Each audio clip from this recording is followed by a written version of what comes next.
Hi, I'm Ryan Pierce. I will be filling everybody in on where things are at with the Digital Asset Working Group. First off, I think the one of the main things that the Digital Asset Working Group's been trying to do is to create a standard way for trading digital assets within FIX. So, intent is that FIX could then become the primary means for trading on various new digital asset exchanges, that all of these classes of assets could be represented in FIX. And two things that are happening in that are we first need to come up with best practices relating to how the FIX messages should be adapted and used. And the good thing is, I mean, given the extent of the FIX spec, this pretty much already exists.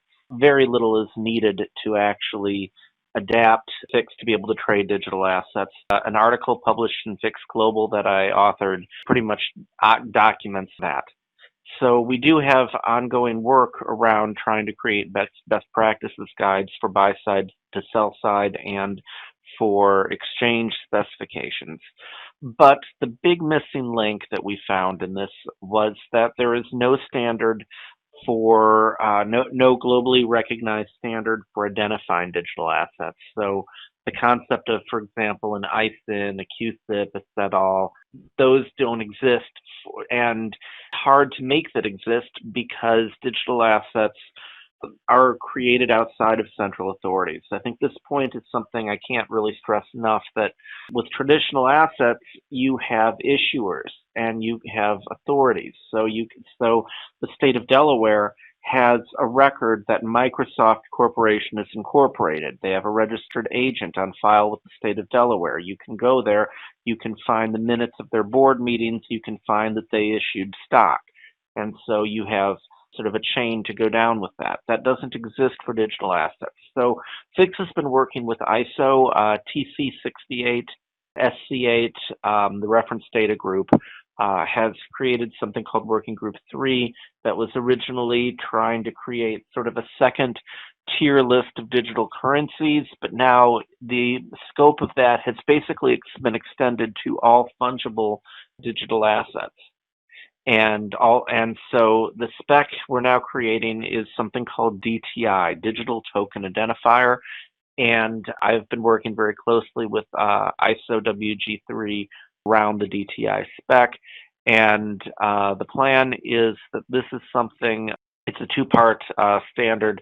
First sort of covers the issuance of tokens, and the second part, or the token identifiers, and the second part covers the detailed technical data that would appear in the registry itself. And the plan is to basically use, wherever possible, sort of the objective technical facts to identify tokens, because in many cases we don't have the concept, as I said, of an issuer. We can't really say what a token is, but we can say that these are the technical specifications and that these two tokens are distinct from each other because they differ in fundamental technical ways. So that's sort of the basis for the DTI registry.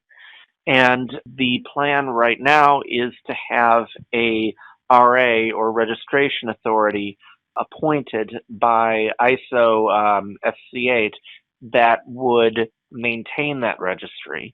And an RFP has been put out for this. So far already, there's been a committee draft of the standard, and there's been an RFP that's gone out, and the responses to the RFP are due by end of this month, and there's going to be a several-month review process.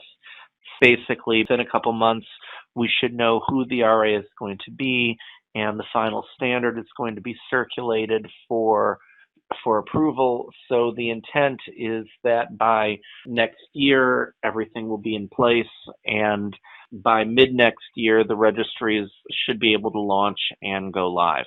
One of the criteria that FIX has had, and that has been put into the spec, is that the registry is going to be freely available and freely redistributable, so that anyone can use the DTI codes freely without charge for FIX and for the industry as a whole. That We're not trying to create sort of a tax. There isn't going to be a tax placed sort of on the industry in terms of using that. And once DTI is launched, that sort of fills in the missing links for FIX to be able to trade digital assets, because then we'll have a standard symbology for it, and we can create a security ID source to refer to the DTI and go forward with that.